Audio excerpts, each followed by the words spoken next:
Part 1. You'll hear a telephone conversation between a customer and the receptionist at a courier company. First, you have some time to look at questions 1 to 8.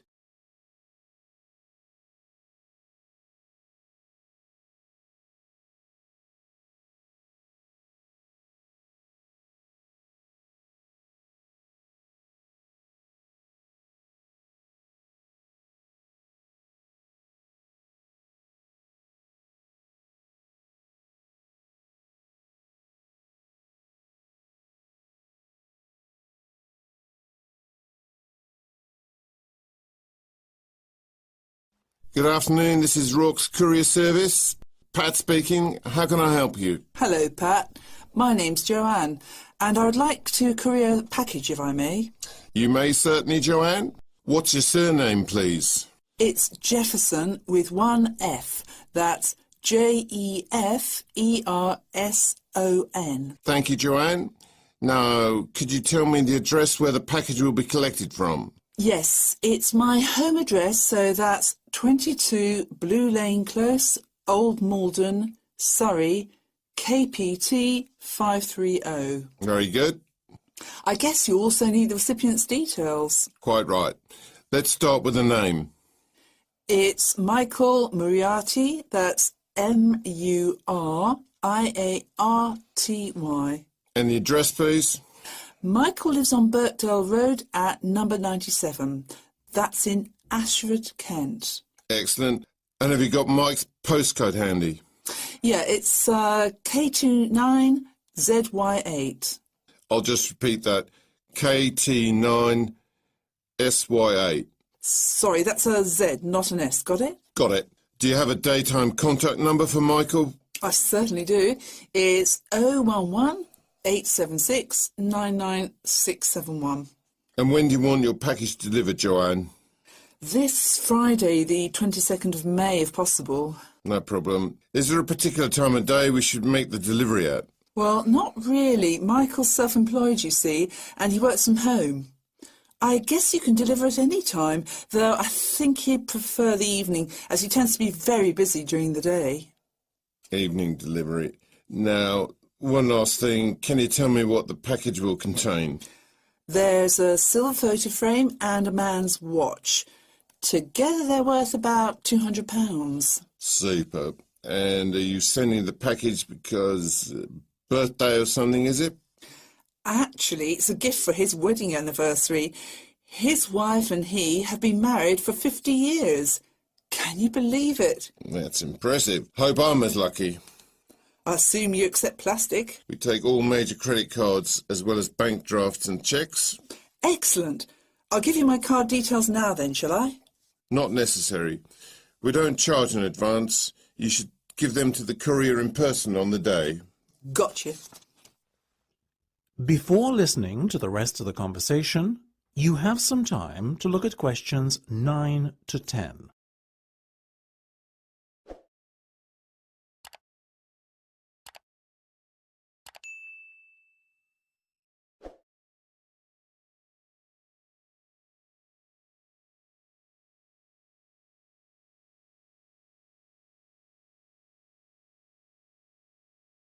Now, delivery will cost you £50, but I can recommend something. Of course. If I were you, I'd take out our goods in transit insurance as your package is quite valuable.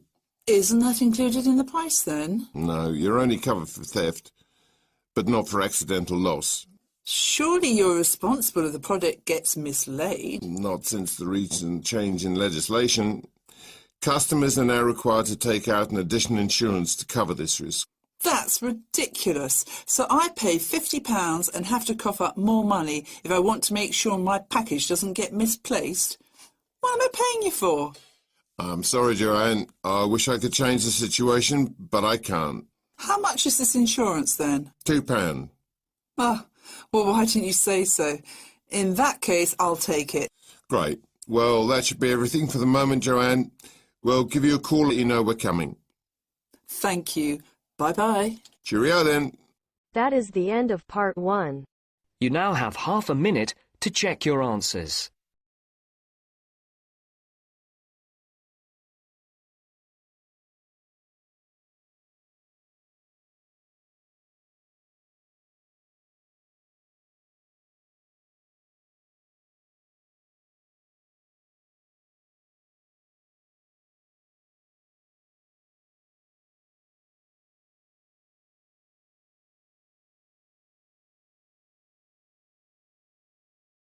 Now turns to part 2.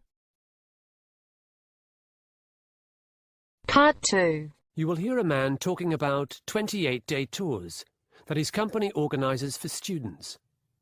Before you listen, you have 30 seconds to read questions 11 to 15.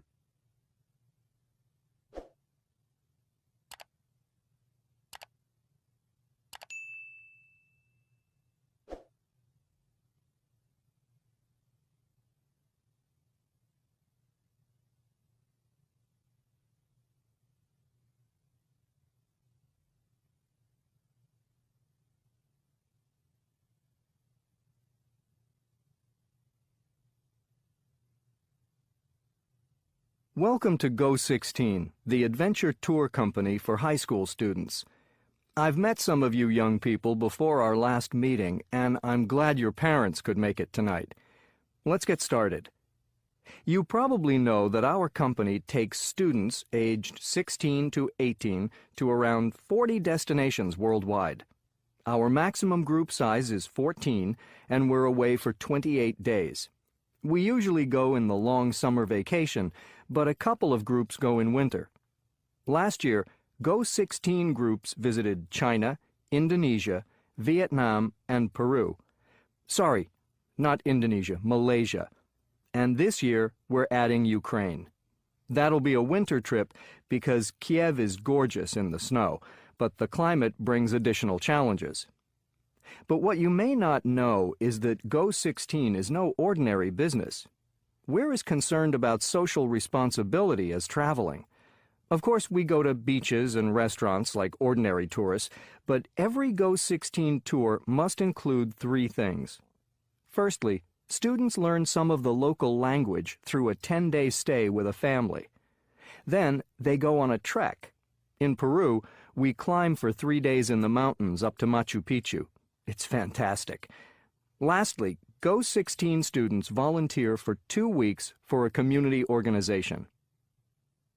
Before you listen to the rest of the talk, you have 30 seconds to read questions 16 to 20.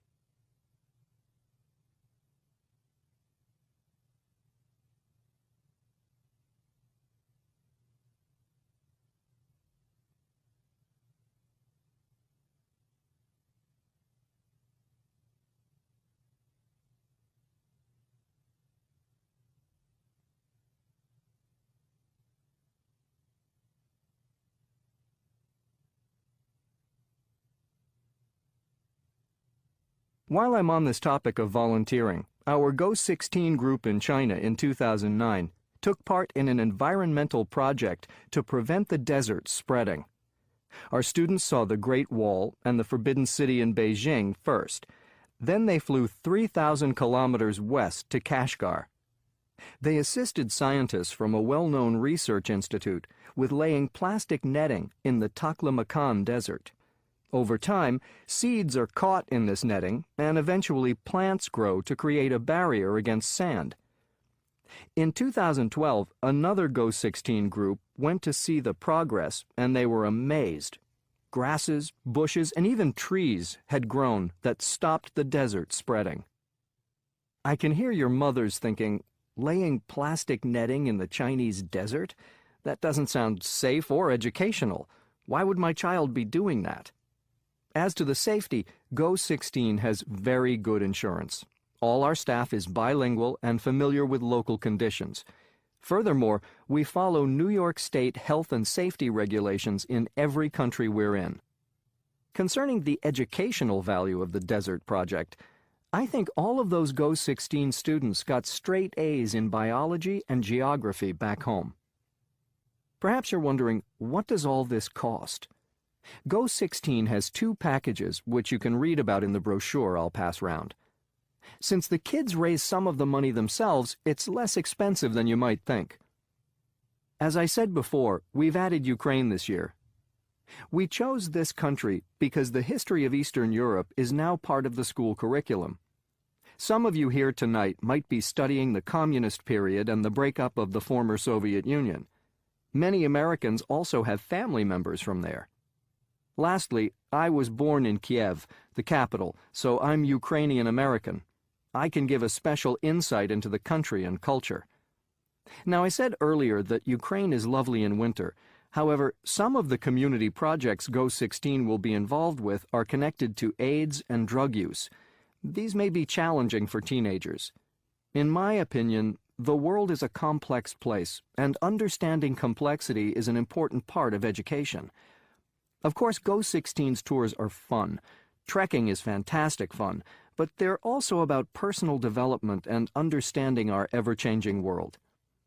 Now it's your turn. Any questions?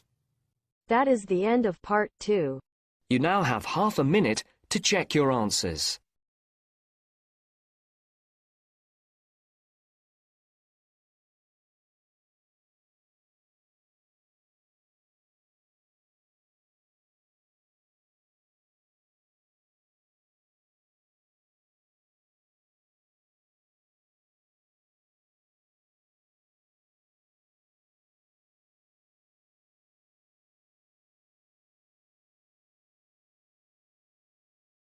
Now turns to part 3. Part 3. You hear a discussion between a couple and a real estate agent. First, you have some time to look at questions 21 to 25.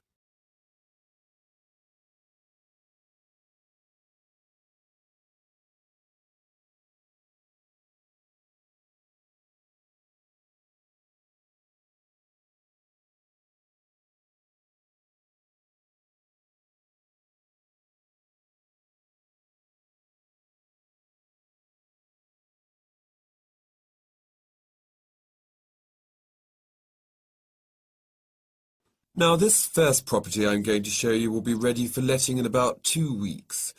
It's on the market for £1,500 per calendar month, but the landlord is open to offers. If after the viewing you think you might be interested, might I suggest that you make an offer, however, as a property like this won't stay on the market for very long? My first impressions are good, I have to say.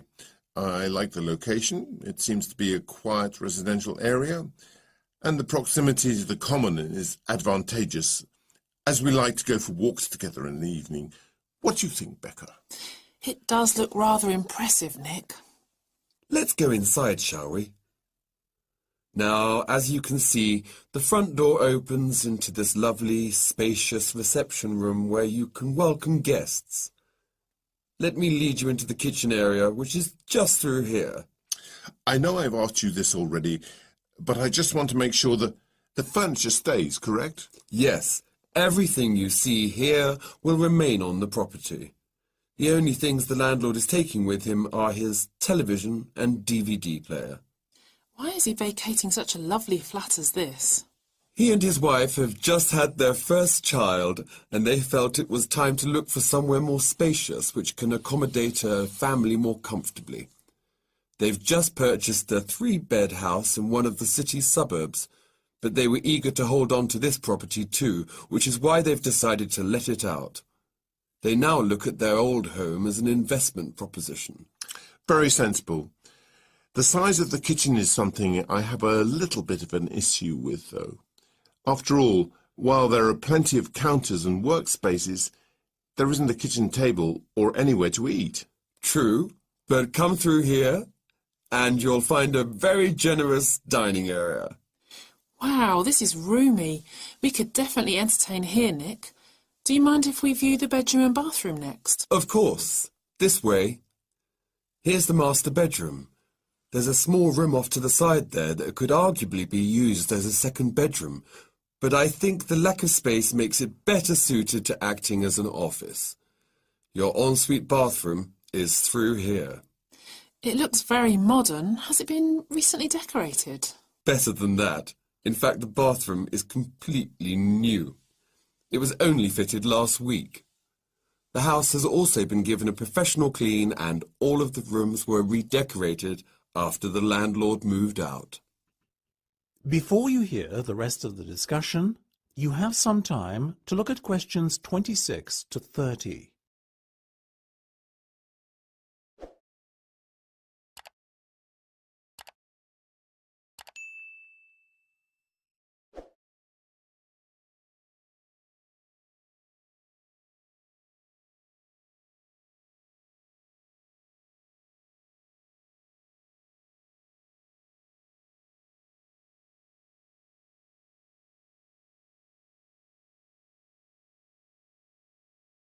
You can probably tell we like it. I'm glad to hear. But now let's get down to business. It's on the market at 1,500, you said, right? Right. Well, realistically, what do you think the landlord would be willing to accept? I would say offers over 1,400. Well, I'm not prepared to offer that. I'll make an initial offer of 1,200, and if that is rejected, I may consider upping my offer by £100, but that's as high as I'll go. As you wish. You are happy with an initial contract of 12 months, I presume? Yes, assuming there's a break clause after 6. That's no problem. The standard contract allows you to give 2 months' notice that you will vacate the flat from the 4th month onwards, effectively. You can vacate any time after the 6th month, provided you give the proper notice in advance. All sounds good. So, what happens next? I will put your offer to the landlord, and if he accepts it, you'll be asked to put down a holding deposit of £500 to take the property off the market. Then, assuming your reference and credit checks come back okay, we can sign the letting agreement and get you moved in.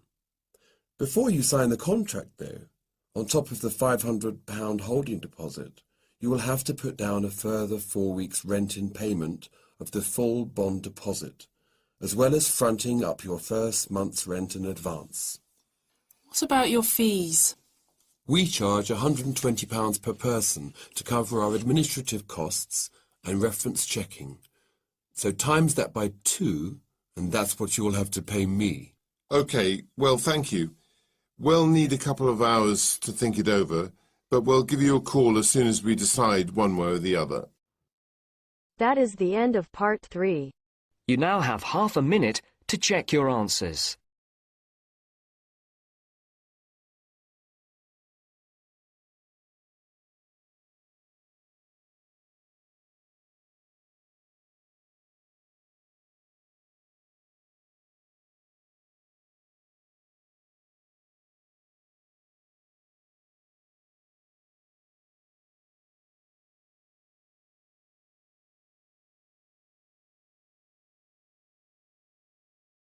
Now turns to part 4. Part 4. You will hear a lecture about an island near Antarctica called Macquarie Island. Before you listen, to read questions 31 to 40.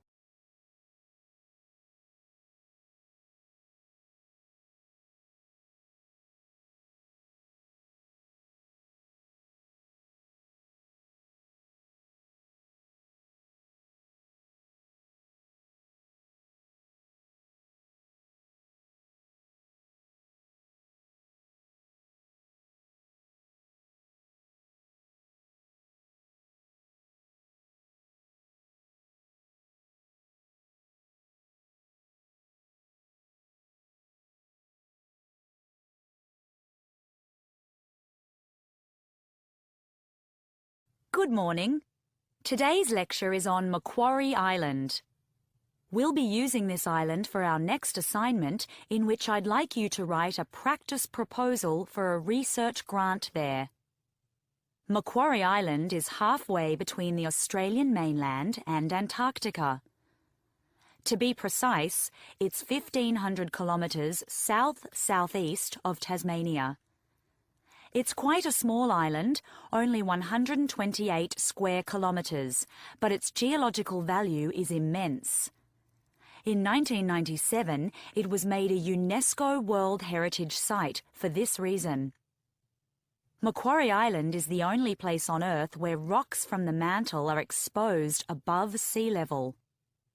Macquarie Ridge, which the island is part of, is right between 2 tectonic plates, the Indo-Australian and the Pacific. As you may imagine, earthquakes are common. One in 2004 registered 8.1 on the Richter scale. Luckily, there was no loss of human life.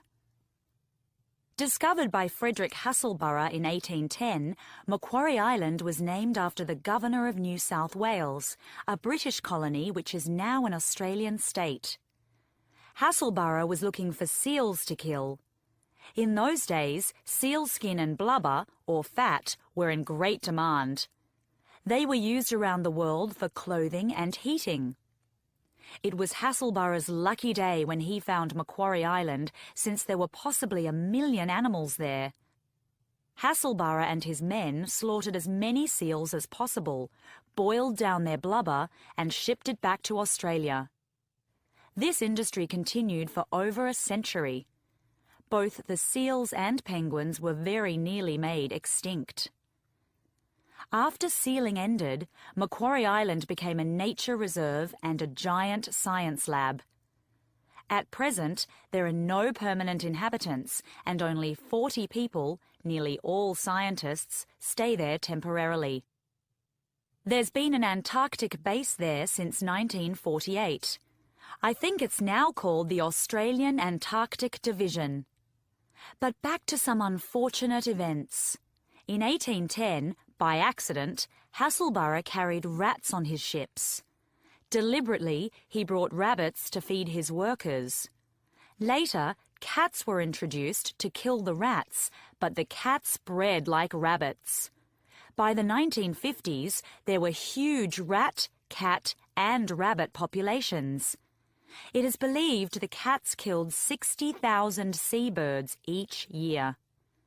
From 1985 to 2000, more than 2,500 cats were destroyed by park staff. Rabbits don't eat birds, but they do cause erosion. Landslides, caused by rabbits, have reduced the area where birds make their nests. In 2007, a 7-year plan to rid the island of rabbits was put into action. So, what areas might your research proposals cover? Well, the geology of Macquarie Island is unique. Seismology is another possibility. There are also meteorological and magnetic stations for weather reporting. There's been a long-term study on rising temperatures collected by these stations, which has been fundamental in our understanding of global warming. Animal life is abundant. More than 80,000 elephant seals call this place home. There are flocks of rare birds, including 6 penguin and 4 albatross species. In fact, it's estimated that 3.5 million seabirds breed on Macquarie Island each year. Studying animal populations might be worthwhile. But the big money these days is in pest control. 24 million Australian dollars, to be precise, are going towards this, so you'd have to be crazy not to get in on the act. What about the island's flora? Plants share an affinity with those of southern New Zealand rather than mainland Australia. Yet, due to the bitter wind, none grows more than 1 metre high, and woody plants are absent. If you're curious about mosses or bushes, then this could be the place for you. Anyway, whether you're into weather patterns, earthquakes, seals, birds, or strange plants, scientific research on Macquarie Island certainly sounds exciting. Research one specific area this week, and in tutorials next week, we'll look at how to write up a research proposal and what its budget might be. That is the end of part 4. You now have half a minute to check your answers.